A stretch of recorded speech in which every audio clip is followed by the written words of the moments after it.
Investor Schooling Live with Phil Falcone and Larry Steinhaus on Talk Radio 1210 WPHT. Good afternoon and welcome to Investor Schooling Live. Coming to you from Investor Schooling headquarters. I'm Phil Falcone here with my business partner, Larry Steinhaus. We are the founders of Investor Schooling. Get ready to learn real estate investing and stock option trading. You can call us anytime during our show, as we're a live show, at 855-939-1137. That's 855-939-1137. That's right, we're a live program. So you can call us anytime during the show and we'll take your calls. Don't worry about what we're talking about because we love to take people's calls. Investor Schooling is located in Langhorne, Pennsylvania, serving the Philadelphia area in a real brick-and-mortar building. That means we don't go to a hotel and then fly out that weekend after we're done. Learn this business, the business of real estate investing and stock option trading, from people who live it every day. So what are we going to be talking about today? We're going to be talking about how I bought a $2.1 million building with $10,000 in the bank. We're going to be talking about the change in extra properties that you can put on the back of your, say, in your back lawn, okay? Like Boxable, like Studio Shed, like Nestron, which is a new company I just became aware of. We're going to be talking about these smaller kind of houses that you can pop in your backyard. You can make it into a mother-in-law suite. You can make it into an office that you work in or something else that could be a lot of fun. Wait, I got to ask you a question, though. Sure. So those Boxables, right? So the person who puts them together, do they have to be part of the union? I'm really not up on the union rules about building sheds. My guess would be no. I just wanted to know. And unless you wanted to pay like 3 times the actual labor rate, I'd say you probably don't want to do it. Yeah, so we probably don't need union workers to do Boxables? I don't think I would consider using a union for anything. And if you are building a big building, they come with their giant inflatable rat. Have you ever seen that? Yeah, I did. It was just on the road to Investor Schooling recently. Oh, really? Yeah. So I know there's just giant rats in front of our school because, you and I, we're not exactly union aficionados. Well, have you seen the giant rat that was just out the other day? No, I see them all the time, but I've not yet. Okay. They were complaining because the builder of the building hired someone who might cost less. Yeah, that's rough. That's basically it. Yeah, that's rough. But hey, I get it. Remember the building I was buying on Street Road? Yeah, the one I wrote about. Yeah, right. I had a visit from some union guys to that building. Really? Mm-hmm. And what? Oh, can you discuss it? Yeah, I mean, it was a very short conversation. I said, no, get out of here. And, okay, all right. No, that was pretty much the end of it. Oh, that's it. Okay, I got it. Mm-hmm. I mean, I just was listening to the show before us, and it was just interesting. Very different thoughts than our thoughts. Well, why don't we talk about the show that we're actually on, this show? But there is another union that I want to talk about, the National Association of Realtors. Okay. They act like unions for the real estate agents, and they disappoint us over and over again. And I don't know if building unions disappoint us the way the National Association of Realtors disappoint us, but still, it's pretty bad. Well, if you're referring to, say, the Bucks County Association of Realtors, yeah, you were totally against leaving them initially until you finally came to your senses and listened to me. Well, you were right in everything you said when you said that the Association of Realtors needs to, they need to stop extorting real estate agents and stop extorting offices and stop saying, hey, just because one guy didn't pay their dues that they're going to shut down the whole office. Yeah. That I agree with. But there are some benefits, and probably the biggest benefit is just a slight cost reduction on some of the things you buy. So that's the only reason I thought it was a good idea to be part of them. But at the same time... Are you talking about like signs or something? So they do have lock boxes for sale for cheaper, and they also have, by the way, the electronic lock box. That's a disaster. Yeah, I never even owned one of those. Yeah, that's an absolute disaster. And actually, I was on a task force when I was a realtor in the Association of Realtors. I was on a task force to eliminate them, and it turned out that the reason they didn't eliminate them, you ready for this? the Bucks County Association of Realtors got $100,000 a year as, I don't know, you want to call it bribe money to keep them going. And they were afraid to lose that money. Well, I knew the first time I got my real estate license, I went to BCAR. Right. And there was supposed to be some kind of training session. Well, what it really was you should use this title company. You should use, it was basically just trying to get us to use the companies that endorsed the Bucks County Association of Realtors. But then when I ran my own office, they used to call me up and threaten me. And tell Right, me, exactly, we, right. one time we had 47 agents, and like one guy didn't pay pay, his dues, right. and they threatened to shut the whole office down and the MLS. Right, and not only the MLS, but also the system for paperwork, which I think was zip forms at the time. Yeah, whatever it was. Yeah. Okay. You're right. That was part of it, too. Yeah. And ultimately, I mean, I couldn't handle it anymore. And it happened every 6 months. There was always somebody. If you got 50 agents, there's always somebody. I got a great idea. Let's go in front of Bucks County Association and put, instead of a giant rat, we'll put a giant realtor. You know what we should do? We should wait until someone puts out a giant rat, and then we'll get a giant cat. Oh, I like that idea. Maybe that's the difference. Maybe that's why they call the people at the top CEOs, they call them fat cats, and then they call the union busters rats. I like it. All right. Let's talk about something I care about. Okay. Because unions aren't one of them. We are now on Saturday at 2 p.m. Our show gets bounced around every once in a while. We used to be on Sunday at 3, then we moved it to Saturday at 2. Occasionally, some little organizations like Penn State, Temple, bump our show. We don't like that. No. But they're like a pretty big football team, so there's not much about it we can do about it. But what we can do right now is talk about some of the really cool new housing companies that are coming out. We've talked about in the past about Boxable. If you don't know about Boxable, it's a very interesting company where the whole house folds up. If you had a regular pickup truck, you could probably drag it across the country, park it in your backyard. You unfold the house in approximately an hour, and you got an A-frame roof with a real house. It's a pretty amazing thing. If you haven't checked it out, you want to go to Boxable.com. It's spelled like Boxable without the E at the end.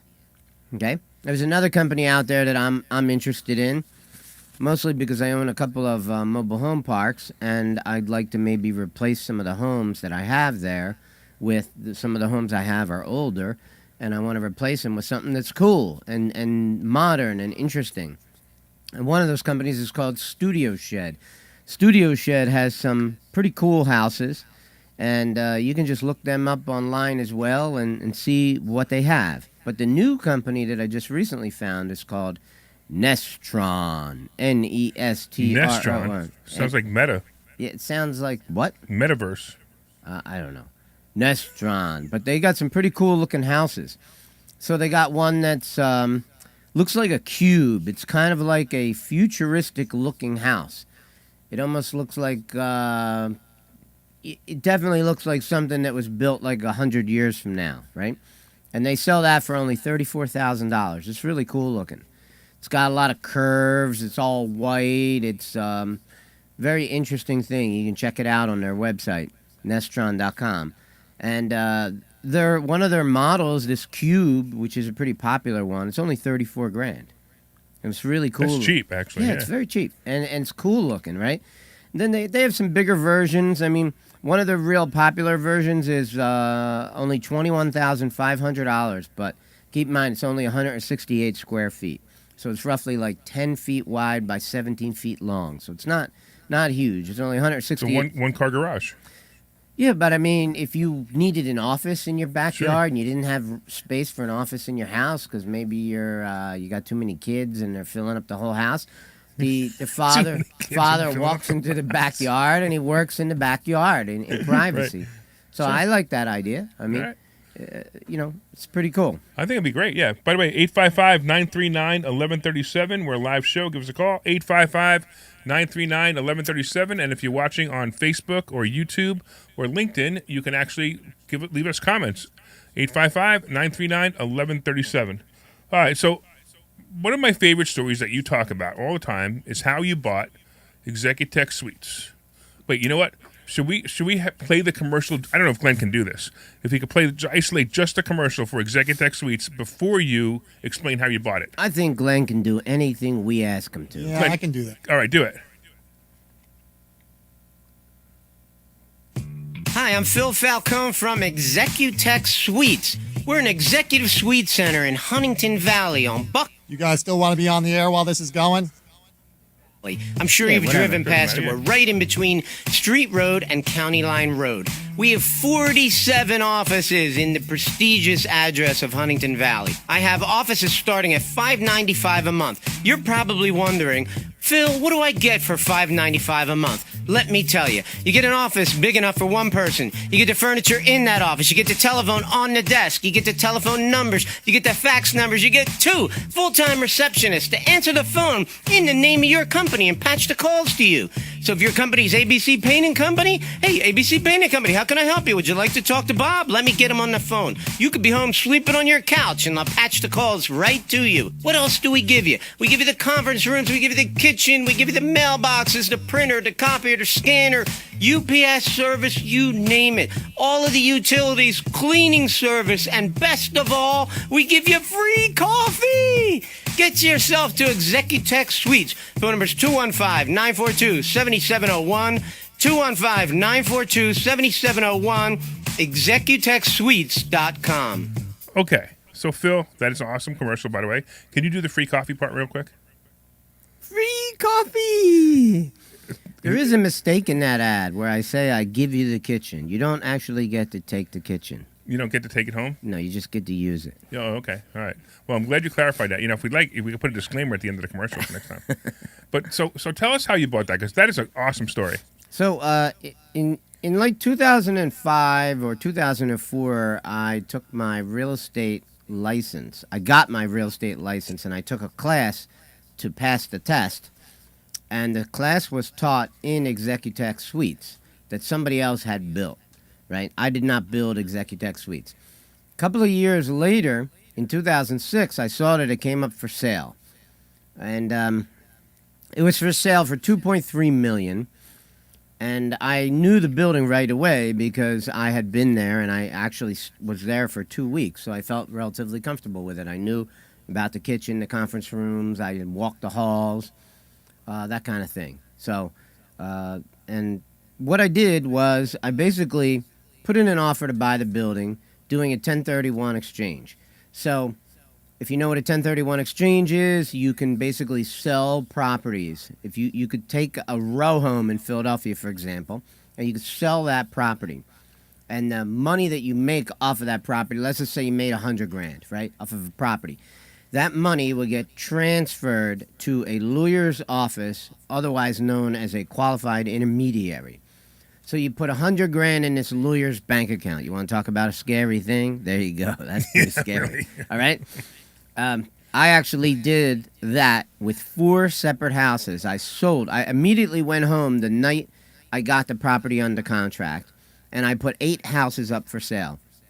And 4 of my houses sold relatively quickly in the first, say, 2 weeks. They sold. And, they hadn't settled yet, but they sold. So what I was going to do, that basically, I had $10,000 in the bank at the time that I saw this building. So I had no way really to buy this building. But I did have a bunch of houses. So I put up 8 houses up for sale, and the first 4 houses that went under contract all had approximately $100,000 in equity in it. So roughly what I needed to buy this building in cash was $475,000. The mortgage lady who was working with me at the time, I think it was Fulton Bank, she had told me, you're going to need $475,000 in cash. But none of this would have even been possible if the 2 realtors who were representing the seller in this sale, the building was for sale for $2.3 million.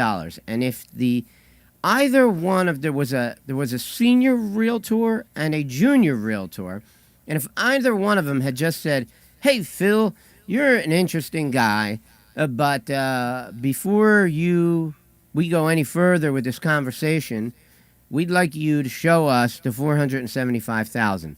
Well, these two guys never asked that question. I know for a fact after the sale happened that their commission was $140,000 on this deal. Wow. And they had done their clients no service whatsoever, because what they should have done immediately before even having a conversation with me was vet me to make sure I had the money. But no one asked, so I just kept pretending like I was Mr. Cool and I knew exactly what I was doing. I did have a lot of practice at talking to people about buying buildings, because one of the things that I always did was I would see a sign out front that anytime you drive by a big commercial building, generally you'll see a sign out front that says for rent, for sale. And you might call and get the owner, you might call and get the realtor, you might call and get them both.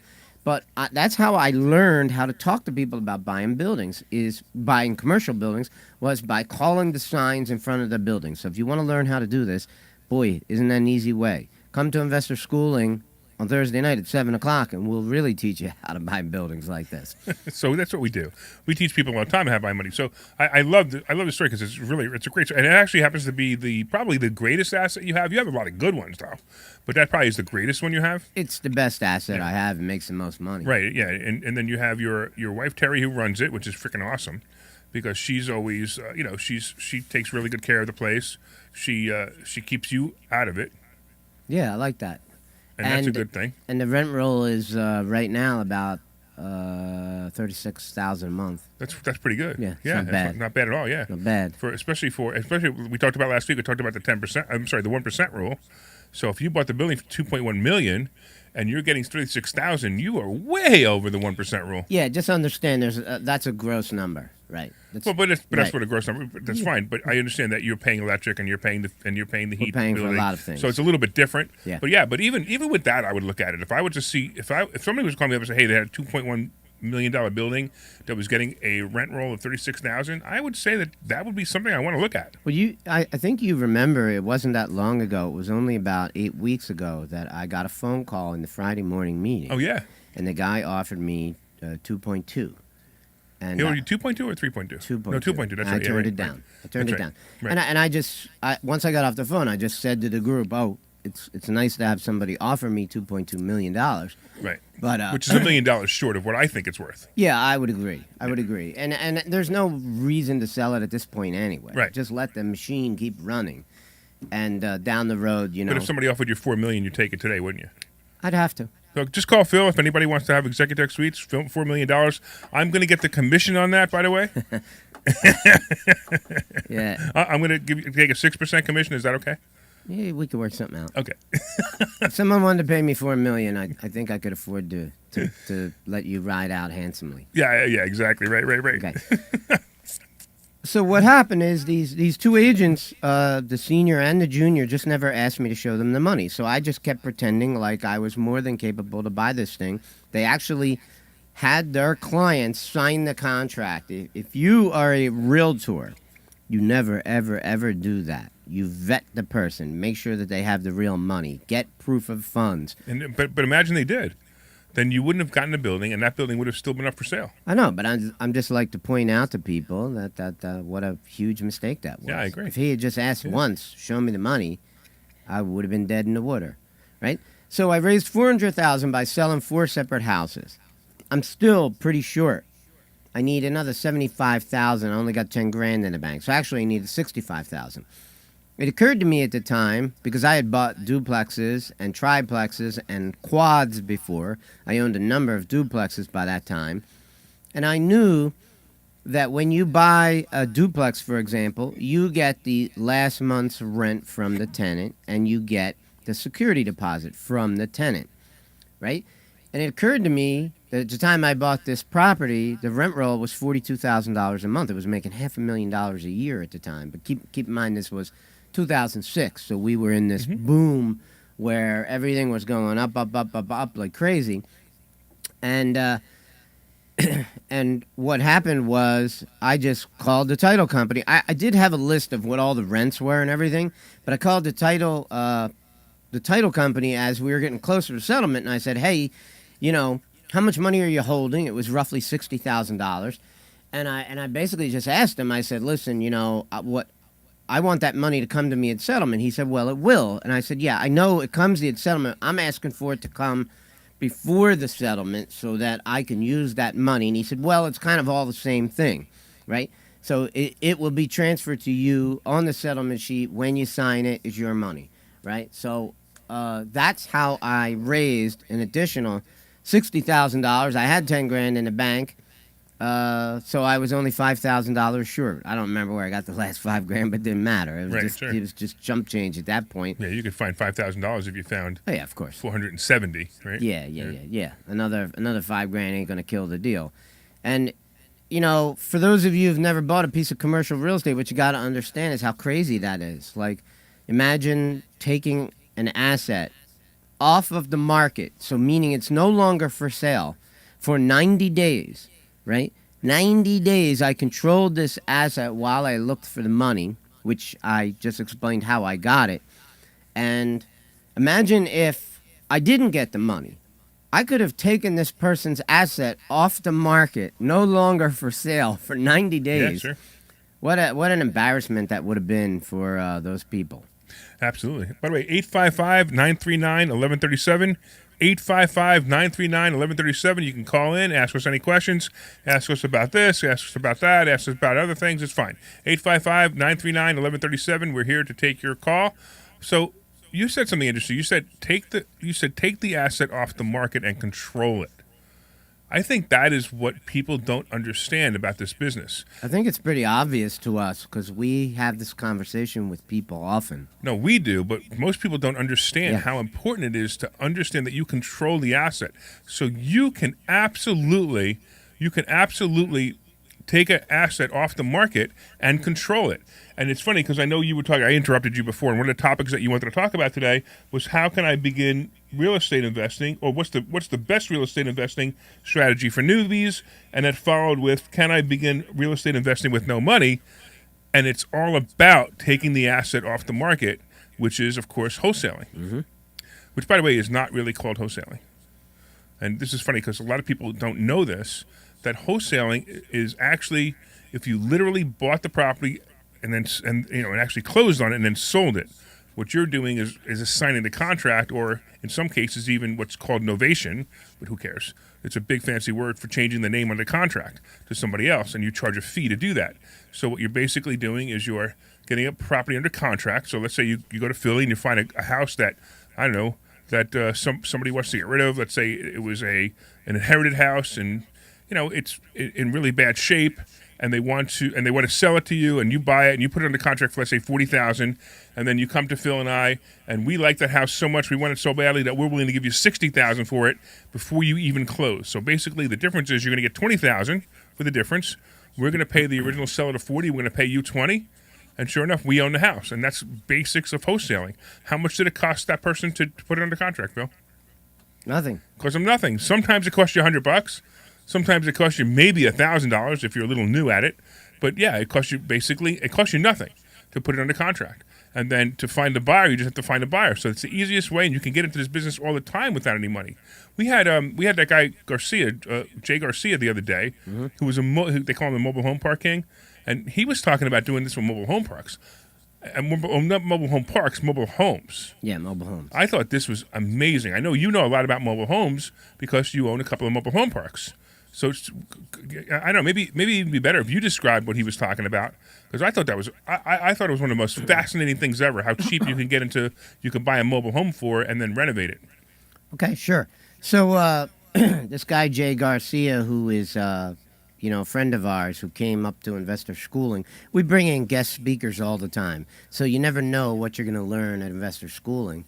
That's why you got to get your butt to investor schooling at 7 p.m. on Thursday night. That's right, you. I'm talking to you right now. You are invited to investor schooling Thursday night. We're going to teach you about real estate investing. We're going to teach you about stock options. And these are things you want to learn if you like money. If you don't like money, you're good. Yeah, if you don't like money, you probably don't want to be with us. So what Jay Garcia does is he will find a used, beat-up trailer that's ready for the graveyard. He'll fix it up, and then he will, let's just say he finds this beat-up trailer that's been abandoned in a mobile home park. Lots of mobile home parks, people just abandon the vehicle. They just leave it there. Most of these vehicles, okay, most of these trailers, mobile homes, whatever you want to call them, have little to no value. The home itself has very little value, all right? If it's a brand new one, it has a value. You might have to pay anywhere between 15 grand and 80 grand for one of these things, right? But a lot of the older ones that have been around for 30, 40 years, well, they get pretty beat up over time, right? And they need work. They might need some new wiring. They might need plumbing. They might need new kitchens, or the floors might, the plywood floors might be getting soft. There's always lots of work that they need. But there are also tiny homes. I mean, not tiny homes like the tiny home movement, but they're not huge homes. So for about $8,000, you could almost totally renovate any one of them. 10 grand, 12 grand is possible depending on how big it is. But for the most part, these things are not like flipping a house. These are relatively easy to deal with, right? Most people can write a check for $10,000 and have somebody renovate your trailer. Once let's just say Jay Garcia bought the beat-up abandoned trailer for $2,500. He pays less than that. Okay, That's a high price. Okay. Anywhere from zero to $500 or some of the numbers he was yeah, showing. sometimes. I mean, it depends. So let's just say in this argument he buys it for $2,500, right? And he puts another $5 grand into the thing. Now what he has is the landlord, the guy who owns the mobile home park. In this case, let's say it's me.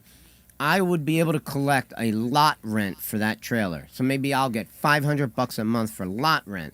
But Jay will actually own the trailer. So Jay can rent the trailer to somebody else. And he can rent it for $500 a month. So we're each making... So Jay is basically making money off of an abandoned home. He was the one that was willing to fix it up. He was the one that did the work, invested the money, bought it, fixed it up. He gets the rent for it because he now owns it. So now he buys the home, he renovates it, but he not only he can rent it or sell it. He can do whatever he wants with it. It's his. And it's kind of great, right? But if he's leaving it in my park, he has to pay me my $500 a month. And that's the best part is that you as a park owner would like to partner with a guy like this because if you've got abandoned homes in there, then all of a sudden you're getting lot rent. The other thing that's really nice about this too, it's not like a house where if he renovates that thing in 5 days, he could rent it the next day or he could sell it the next day. He doesn't. There's no title search. There's no other stuff that you have to do with title companies and it takes a month to do it. You can literally sell that home 5 days after you bought it, after you renovate it. Right. So some of our students here at Investor Schooling also own mobile home parks. And one of the first things that they were told by one of these trailer renovators, otherwise known as Lonnie dealers, one of the first things that our students were told by a Lonnie dealer was, don't touch that home. We're not trashing that home. Let us come and look at it. We know how to fix these things. Absolutely. Mm-hmm. And that's actually how we met Jose Garcia, was one of the students reached out to him and said that they to fix the home, and it turned out to be this guy who does this all the time.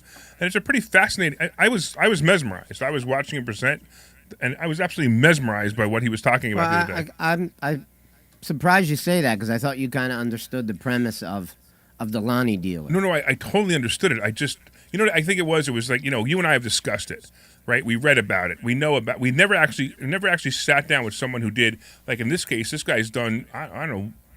500. He says he owns 100 at a time. Right, exactly. So that's pretty impressive when you're hearing that. It's like we've often talked about optioning somebody's house. That's if you see it for rent, like not in this market really, but if you saw a for rent sign in front of an apartment building, a small apartment building, maybe it's a quad. Let's call it a quad. And that rent sign is still out there, you should call that rent sign and say, hey, I'd like to get an option on this building. I'd like to get an option on this apartment. I'd like to be able to control any part of this piece of real estate that you would be willing to let me control, providing I agree on the price. And then I could go out, I could fix up that unit if it needs fixing, and then I can rent it to somebody else and make a profit off of it. So you did that. You actually lease optioned an apartment that you own to somebody else. Yes, I generally sell things that way. Right, me too. Right. Right. I typically don't buy things that way. If I'm going to buy something, I generally just buy it. But when I'm selling things, I like the lease option process. Absolutely. I like getting paid chunky money. Yes. What's a chunky check to you? To me, chunky money is a minimum of $10,000. That really? I thought it was more than that. Okay, well, extra chunky could be whatever you want it to be. You get to define what you think it is. Okay, I got it. It's just a phrase I use. I got it. Sure. A minimum of $10,000. Yeah, That's I agree. warms Sure. my heart. Yeah, I like $10,000. So make $10,000 here, make $10,000 there. I like it. Sure. It adds up. I mean, I think it was Friday. I made like $30,000 in the stock market, and actually like $25,000. Believe it or not, in crypto. That was the craziest thing, that I'm actually making money in crypto. I have no idea how it works. I'm just reading the charts the same way I read the charts for stock options. And I jump in and I jump out, and I grab 10, 20, 30,000 every once in a while. But that's the way you learn, by doing it. Yeah, exactly. True. I'm totally wired that way. Like, when I got into the real estate business, I just got in. Yeah. And, Same here. I didn't know what I was doing. I just got right in. Right. I just said, forget it. I'm going to do this. Done. And I did it. And my mom came and helped me a little bit. But I had never painted a wall. I'd never caulked a bathtub. I didn't know how to do anything, right? You know what? That's the number one thing that you need to know about the real estate business is you can read about it. You can go to all the presentations you want. You can even join investor schooling. But until you do your first deal, you will learn more. I should say this: you'll learn more in your first deal that you will learn from anybody who can teach you, or anything that can teach you about real estate by doing your first deal. Everything that you've heard, all the little pieces, the little puzzle pieces that are missing, will all come to you. Like what do you say to the title company when you have a subject to deal, and the title company says we don't do subject to, and you need to know how to work past that. Yeah, well, it's funny because I was talking to somebody who sells a whole life insurance policy, and I'm in the process of getting myself a whole life insurance policy for my family to protect my, if anything happens to me, my family will be financially secure. They're already good. We have lots of assets. We already have life insurance, but some of the questions that they were asking me, I said, listen, don't explain anymore. I just need to do it. I just need to buy the plan and be in the plan. Right. And that's how I learn. That's how I've always learned. Mm-hmm. I just do things. So there were several companies it's funny you mentioned this. So whole life insurance has become it had this negative connotation for many years because the life insurance agents were just selling whole life insurance because they made more money on it, which is the truth, versus term. And then all of a sudden there was this movement to go to term, and I got to be honest, the movement to go to term had a lot of flaws. The movement to go to whole life has a lot of flaws. But the new movement to go to whole life is amazing because now people are understanding what whole life insurance really does, which is a lot more than just life insurance. You can hide money. You could get money. You could get money to grow in there, literally tax-free if you know how to do it. You could get hundreds of thousands of dollars to grow in there tax-free. You could borrow against a policy at a really low rate, and you can use that money to fund other things. These are some of the things, again, some of the things that we teach. Now, understand that Phil and I, we don't sell anything. So we don't sell life insurance. We don't sell annuities. We don't sell any of these programs. So when you come to us, you get an unbiased opinion. We understand them, and we don't even care who you use. I mean, we have people who come to speak to us. There's a guy named Brent Kessler who does a lot of work with us, who does a lot of presentations on how to use a whole life policy to make money. And we if you came to us, I just don't like Brent. I don't care. Use somebody else, but make sure that they do it right. And there's very few people who know how to do it right. I mean, there's also another. I don't even know if you know. There's another show on 1210 that they hide the fact that they're selling a whole life policy in their system. I mean, they almost say it, but they don't. I don't want to mention they are because I don't know if it's fair to them. But they're selling whole life insurance as a crash-proof retirement fund. That's what they're doing, right? So, and it's a whole life policy. And by the way, I don't know why why something like that would need to hide it. They don't need to hide it. I mean, they probably don't. They probably just don't want you to think it is that when you go to a seminar. But if you understand how it works, what they're doing is actually correct. The only thing I don't like is they use the word interest instead of dividends. and they need to use. They really should replace that word. I don't know if it's a fiduciary responsibility to replace that word, but it's okay with me. Let them advertise what they want. Well, there's another guy on 1210 who does advertisements about it. But again, he doesn't really fully explain what it is he's doing until what they first do is they offer to send you a free book. Right. And then when you get the book and you start reading it, you see what it's all about.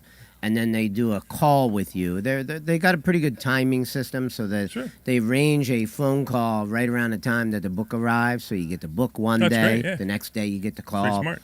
Yeah, it's pretty clever. Good marketing.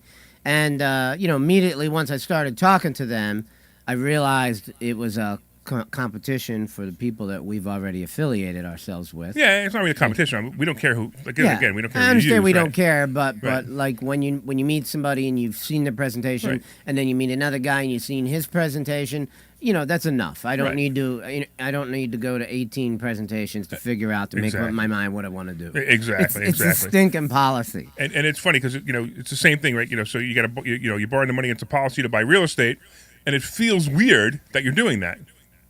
And sure enough, I keep doing it, and I've replaced the money. I'm about to take a bunch more, and I'm about to pay one of my houses off, one of my rental properties off, with the money that's inside my life insurance, just because, again, I'm trying to build a situation where I never have to worry about money. I mean, I don't have to worry about it now either, but I want to be able to even extend the time that I don't have to worry about it, plus have even a higher lifestyle. What do you think? We should go to a commercial real quick? Yeah, and then I want to talk about something different. All right, cool. We'll go to a commercial. We'll see you in a minute. Hi, I'm Phil.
Right.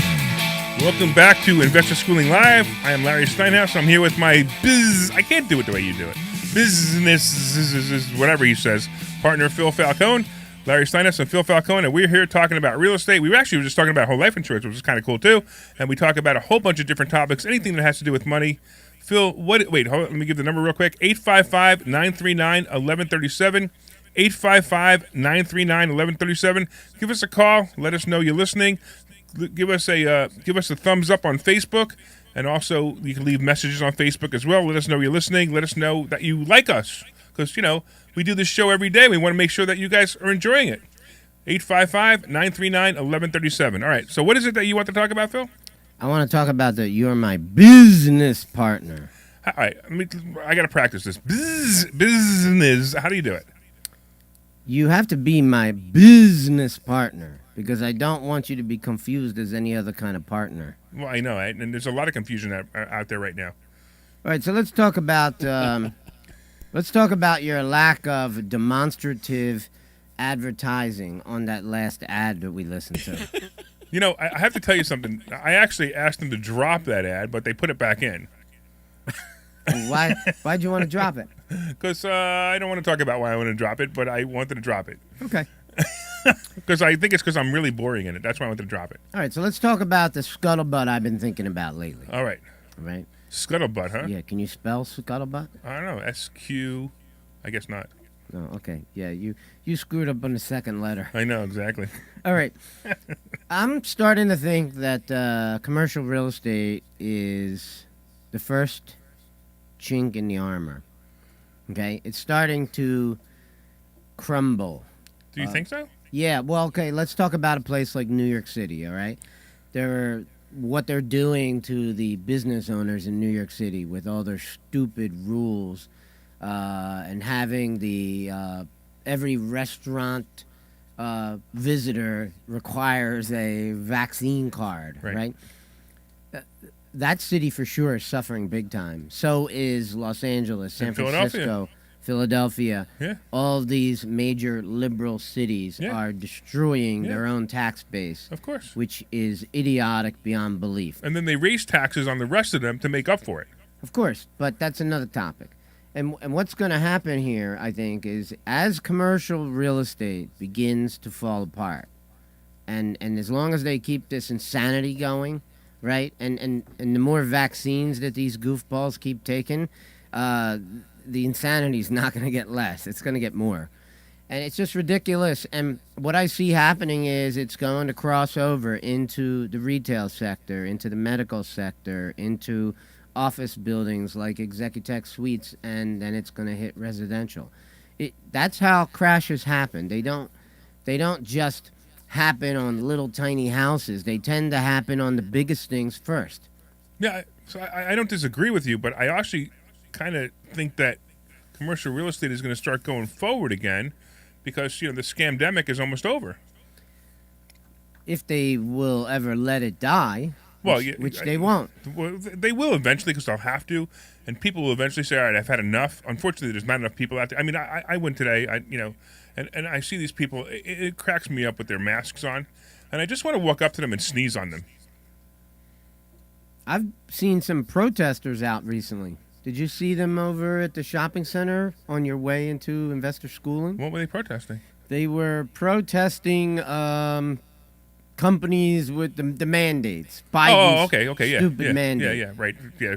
What's your name for him? Which one?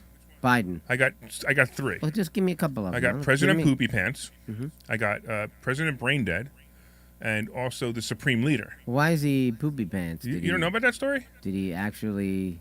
Well, so the rumor earn is that name? Yeah. So the rumor is that he was visiting the Vatican and had what the news called a bathroom incident.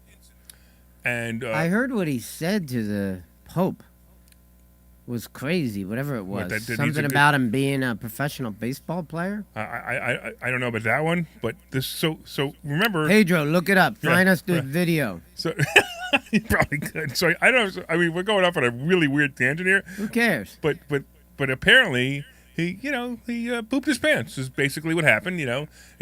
What are your other names for him? President Brain Dead. Yeah, I heard that one before. Yeah, and also the Supreme Leader. And the Supreme Leader, I call him the Supreme Leader because he's telling people that they have to get a vaccination and they have to wear a mask, and that also they they can't do anything. The idea of the supreme leader is a president follows the Constitution, and a supreme leader makes up his rules as he goes along. So that's the concept. That's why I call him the supreme leader. Okay. It's just like Hitler would be considered a supreme leader to me. Mao Biden would be a good name. Mao Biden's a good one too. I like it. Chairman Biden. Yeah. But the interesting thing, and it goes back to money actually now, is that the Democrats cannot get this whatever $1 trillion, because it goes from 3.5 to 1.7 to 1.5 to 1.2 to $3.5 infrastructure bill that is no longer an infrastructure bill. Now it's a socialist bill. If you've actually read it, it's all about socialism. They've actually taken infrastructure out of the bill, and they can't get it passed. And I don't understand how they originally called it a bipartisan bill. So if it's a bipartisan bill, wouldn't you think that everybody would just vote for it and say yes? To me, my goal with the Biden administration is that enough time ticks by. Every day that's wasted is a good day. Yeah, exactly. Right? I agree. And nothing gets accomplished. Oh, yeah, I guess. Right? Because if they accomplish anything, that's where we're in trouble. Somebody's letting us know that it's possible that this bill passed this morning, $1.2 trillion. I haven't seen it. I have did to look hear something I'll have to about look it it on up. the radio today, but they passed it on a Saturday, so nobody would make. So they have 2 days for people to react to it. That's interesting. It didn't sound definitive to me what I heard on the radio. So, but yes, I did hear something like it was $1 trillion. Yeah, okay, well, that's much better than $3.5 trillion. I'm wondering what they put in it. Anyway, it doesn't really matter. If that's all they're going to steal, I'm okay with it. But on the other side, too, there is going to be some good stock plays based on this. Caterpillar will be a good stock, assuming that it will be that. Assuming that they actually use the money to build infrastructure. Right, and that's, which they won't. No, and it's gotten to the point where it's actually in the news now. Watching the people who pass these bills are actually investing in the stock market based on the bills. So anyway, somebody posted. I don't know if we could actually read it right now, but anyway, it is what it is. I'm going to look it up. I'll talk about it some more on Monday on my show on Monday, which is another show. You guys know. By the way, so you guys know we're also Money Chat Now is on every day at 4:00. It'll be moving to 7:30 in a couple of weeks, but it's on every day at 4:00 if you guys want to watch that too. All right, getting back to you, Phil. What else is on our list of things to talk about? Well, let's see. We got 11 minutes left. You want to bring out the Sultan? We could try. Sure, why not? Stock Option Sultan.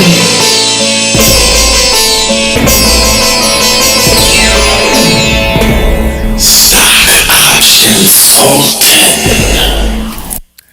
Woohoo! I had a really good day on Friday. Finally, my CCL and AL paid off, and also BA paid off. Boeing paid off. Boeing was great. It went up 10 points at one point. I only sold it when it was up 7, but nobody ever went break taking a profit, and I was down on that for quite a while. And the same thing with CCL. You ready for this? I had 200 contracts of CCL because every time it went down below 22, I added more, and I made a nice chunk of change. I think I made $7,000 or $8,000 on just that play for finally going positive when I was down like 20,000 the day before.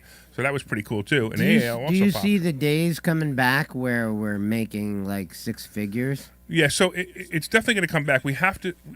Now is actually when it's going to happen. Now we have more realistic numbers. We have more realistic patterns. And the problem is the way we teach stock options is we need patterns. We need history of patterns. And COVID destroyed the patterns. We couldn't predict the patterns anymore. All we could do was what other people did was speculation, and I don't teach speculation. I teach predictable ways to make money, and it's very difficult when the patterns get destroyed. So that's like what we talk about on 52-week high days and 52-week low days. We tell people that those aren't stocks to play because they become unpredictable. And that's part of what was happening with us with the unpredictability of what happened last year. So during that crazy unpredictable time, that's where I lost money, and I believe you lost money too. Now it's starting to come back and starting to make more sense. Meta, which is Facebook, is actually a really great play. I'm really looking for it to drop. I really hope it drops 10 or 15 points and I can get in. But Meta, as it stands, is a good play as long as you're okay with a couple of bumps between now and the next earnings. Meta, I mean, it's fantastic. Facebook changing their name, whether they change it to Meta. By the way, you know what Meta stands for, right? Not really. Make everything Trump again. No, you don't like that joke. You don't like the joke the other night when I told it either. It's still Facebook. Well, the symbol is the same. Right. The symbol will be changing December 1st. Okay. It'll be changing to Meta. But but the company is not called Meta. It's not called Facebook anymore. Facebook is now a division of Meta, which is brilliant on Facebook's part, because what they've done now is they actually no longer can brand themselves as Facebook, which is really smart, because they're moving into Oculus, they're moving into Portal, they're moving into of course they have what is it? They have the other app, WhatsApp. So it's very smart for them to no longer call themselves Facebook and call Facebook a part of what they do, which is brilliant. The same thing with Google and Alphabet, although most people don't realize that Google is not Google anymore. It's Alphabet. In fact, the symbol's the same. They left it as Google, which is kind of weird. But that's why most people don't understand that it's not no longer called Google. It's actually called Alphabet, and Google is a division of Alphabet. All right, getting back to some other good plays. Apple, also a good play. They missed earnings, but they missed earnings on good news. And what I mean by that is they said that it was because of the the chip shortages. So because there were chip shortages, they felt they couldn't make as many items as they normally made, and they missed sales expectations. I honestly think that Apple doesn't ever have to sell another piece of hardware again for the rest of their existence and still make trillions of dollars. I don't understand why they even cared. But it dropped about 5 points one day and then came right back up to where it was right before earnings. I noticed that. And unfortunately, I was looking for it to drop a little bit more. I wanted to buy some of it in low 140s, but it never happened. It hit 145 and bounced right back. So that was fine. Also, Robinhood. I like Robinhood. I like the play. And it's crazy because I actually said, and I said it in class, that it was like at 42, 43, 44 at one point. And I said, it's going to go beyond 50, but it might hit 35 first. And sure enough, it hit 35 just the other day. It bounced off 35, and let's wait and see what happens. I'm holding the stock, not the option, and I'm kind of hoping I can, kind of get my money back on it, because I'm down about 20% on it. Not a big deal. It happens. I'm down about 20% on it, but I believe it'll be a good play. But plus, I'm holding the stock, so I have no rush. I can hold on to it forever. I think at this price, though, it's a great stock option. So if you get a 35 strike price, for example, you play it out to the next earnings. I believe it'll hit 40, 45 way before the next earnings, and you'll make money on it. So I think that's also a good play. Is there anything you're looking at? Not at the moment. I'm actually, I liquidated my account to buy the recent mobile home park that I bought, but I'm coming back soon. So I have an interesting one, JNUG. So the other day, gold moved really fast, and sure enough, when gold moves fast, JNUG moves fast. Mm-hmm. I will never buy this stock or stock option again, because this one hurt me the most this year. But sure enough, it bounces. It seems to be bouncing off 65. So if you're a player on JNUG, it bounces off 65. It actually hit a low of 55 at one point. Now it's at 72. I think it'll actually probably bounce between 60 and 70, and those are good plays. But I'm staying far away from it because I was hurt. And of course, the Chinese stock like Alibaba is a weird one too. It goes to 170, and then it goes back down to 160. Right now it's sitting at 158. I'm just suggesting you stay away from the Chinese stocks a little bit longer. I think there's more bad news going to come out of China soon. The Evergrande situation seemed to go away, and it's coming back. When I think of Chinese companies to invest in, I think, fool me once, shame on me, right? Fool me twice, or... I knew what you meant. Shame on you. You got it backwards. I got it. We've been fooled already by these Chinese companies with their fake numbers, and they have an empty warehouse and nothing's in it, and then people invest millions in dollars in it, Americans mostly, and then they find out that this isn't even a real company, and you never get the money back. It's lost. This is just ridiculous. So you have to be careful with They China. can't be trusted. Yeah, it's very odd that they can actually get past the U.S. regulators and allow this stuff to actually be sold on the New York Stock Exchange. How can Alibaba be sold on the New York Stock Exchange if they're playing games like that? Probably because they're bribing somebody. Yeah, it may very well be. Washington, D.C., what's not for sale? Yeah, and it's apparent more and more often now. It's funny. I read the news and I see it all over and over again. These judges were making decisions, they were making decisions on companies based on the stocks that they had. So if they had a stock, and J&J, for example, they decided to vote in favor of J&J instead of the defendant. I'm sorry, the plaintiff. And it's terrible that they actually got away with it, and they're doing it for years. Plus, the Fed chairs are doing it, and now the Congress and House is doing it, and they're actually admitting it. They're going, well, fine, nobody's punished us. We're going to just keep doing it, and it's sad that we're allowed to do this. That's why that 1.2 trillion, if it was really passed, is actually not for us. It's for all the politicians who are going to make money on the stocks that they're in. It's sad. By the way, we had no calls today. I'm thinking it's because the show that let us in was really boring. I think what happened is that all the listeners just went to sleep. Yeah, exactly. And then, what are you going to do? What were they talking about right before we went on? Something about some lawsuit. I don't know. I don't remember really, either. Like, could you pick a more boring topic? All right, man.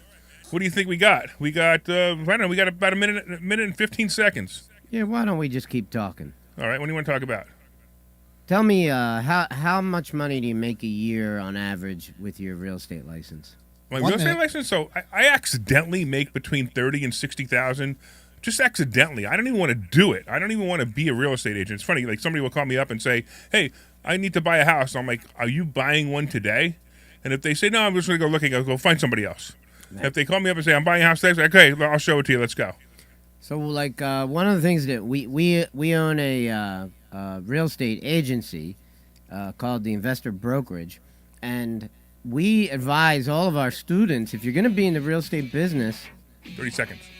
If you're going to be in the real estate business, we expect you to get your license because you can... I don't look for real estate deals either. I look for real estate deals, but I don't work with people that way, right? So you can make $30,000 a year just doing a couple of houses. 10 seconds. And yes, thank you. All right, go to investorschooling.com and sign up right away for a class, free class. Investorschooling.com, you know where to go. This program is a paid... Beautiful.